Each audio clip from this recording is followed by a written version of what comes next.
Hello everyone, welcome to NG's Corner for Nurses. Hope all of you are doing well. Biomedical waste management plays a crucial role in safeguarding the safety and well-being of individuals and the environment. So today our topic of discussion is biomedical waste management. If you like this video, then after watching this video, please put a like and share it with others. This video will cover the definitions of biomedical waste and biomedical waste management. Then the categories of biomedical waste, steps of biomedical waste management, and color codes for biomedical waste segregation. And then we will discuss the methods of waste disposal and nursing responsibilities regarding biomedical waste management.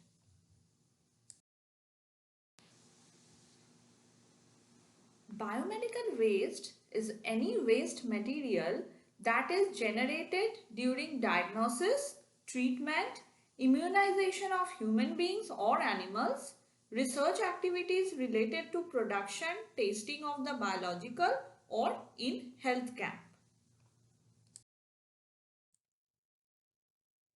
And biological waste management is a proper sorting, handling, transportation, treatment and disposal of waste generated by healthcare facilities.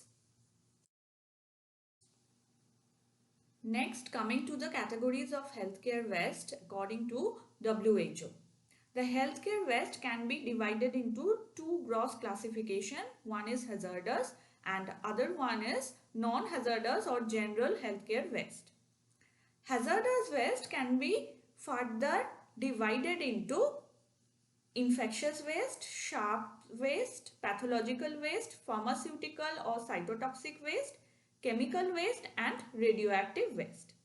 Infectious waste are known or suspected to contain pathogens and pose a risk of disease transmission. Example, waste and wastewater contaminated with blood and other body fluids. Next is sharp waste, used or unused sharps like intravenous or other needles, syringes with attached needles, infusion sets, scalpels, knives, blades, broken glass, etc. Then pathological waste, human tissue, organs or fluids, body parts, fetus, unused blood products. These are the pathological waste. Then pharmaceutical or cytotoxic waste, pharmaceuticals that are expired or no longer needed items, and the cytotoxic waste, that is waste containing cytotoxic drugs often used in cancer therapy.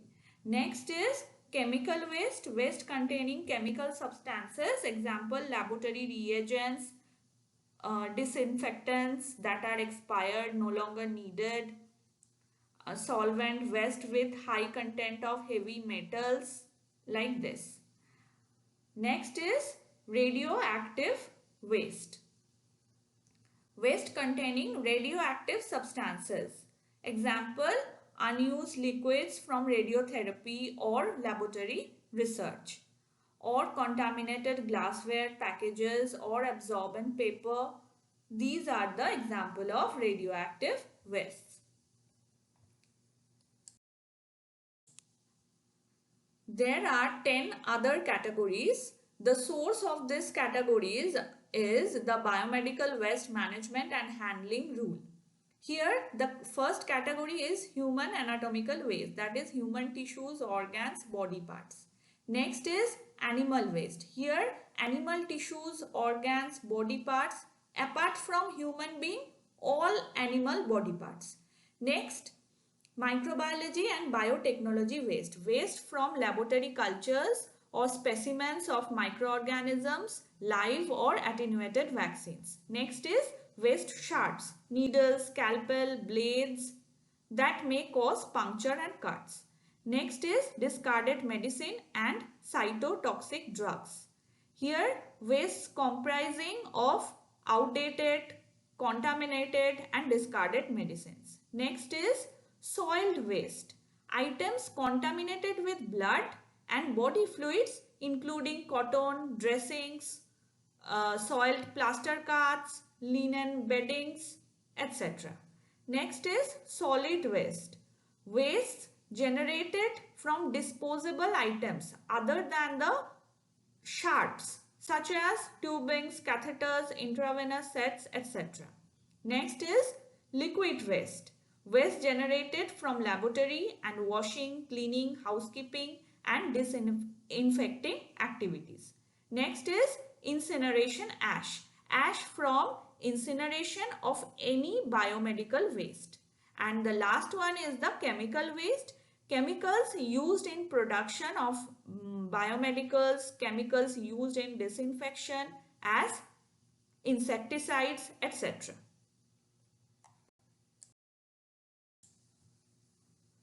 Next, coming to the steps involved in biomedical waste management. Segregation is the first and foremost step. All the wastes cannot be treated or disposed all together. Each type of waste has different disposal method. So segregation of waste should be started from the site of its generation. So we have to throw the waste separately in different standardized color coded bins. We will discuss about this color coded bins in next slides. Next step is intra-departmental transportation. Then it is transported to the temporary storage in central storage area and then transportation to the authorized facility.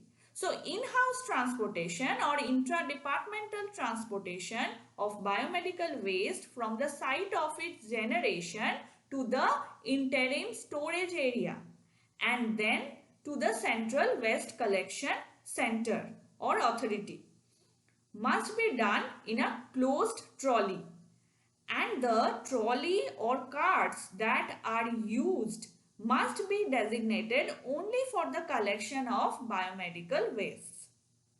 And for transportation of waste there should be separate lift or corridor. And those centralized authorized facility then will treat and dispose those biomedical waste as per protocol.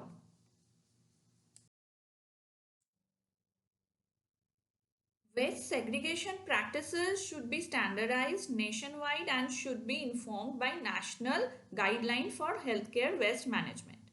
Such waste segregation system should rely on a uniform color coding system which provides a visual indication of the potential risk posed by the waste in that container and make it easier to put waste item into the correct container and to maintain segregation during transport, storage, treatment and disposal. So here we are using 3 colored bins and 2 boxes. The bins are black color, yellow color and red color bin, and 2 boxes are, one is blue marked box and another is white box.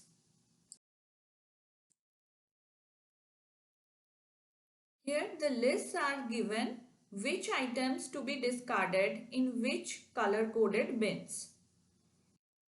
Please pause for a while and go through the lists thoroughly.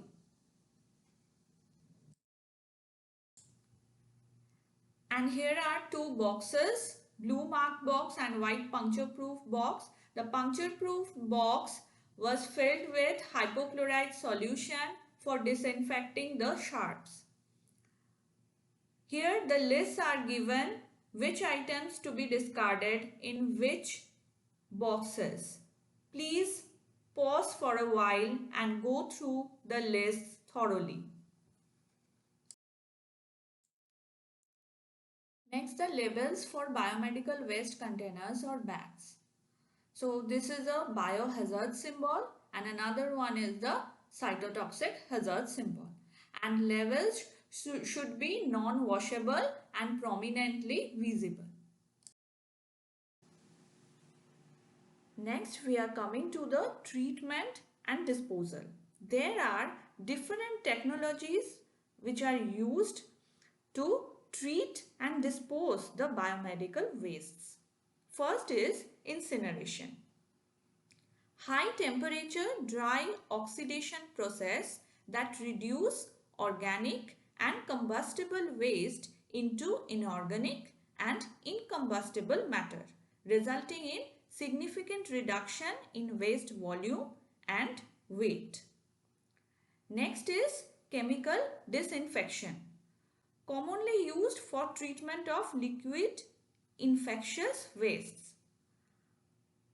Chemicals are added to waste to kill or inactivate the pathogen it contains. Next, coming to the wet and dry thermal treatment.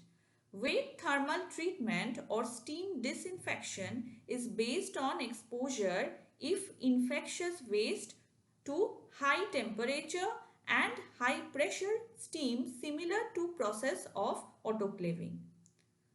And dry thermal treatment, in which waste is shredded and heated in rotating auger.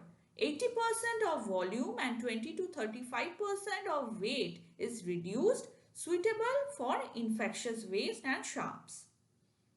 Next is microwave irradiation. It is used to destroy the microorganism. Water content in the waste is rapidly heated by microwave and infectious components are destroyed by heat conduction. Next is land disposal.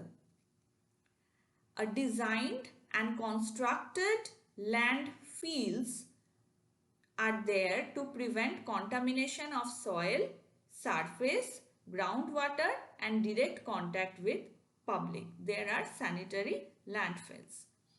And inertization, it is a process of mixing waste with cement and other substances before disposal in order to minimize the risk of toxic substance migrating into surface water or groundwater and to prevent scavenging.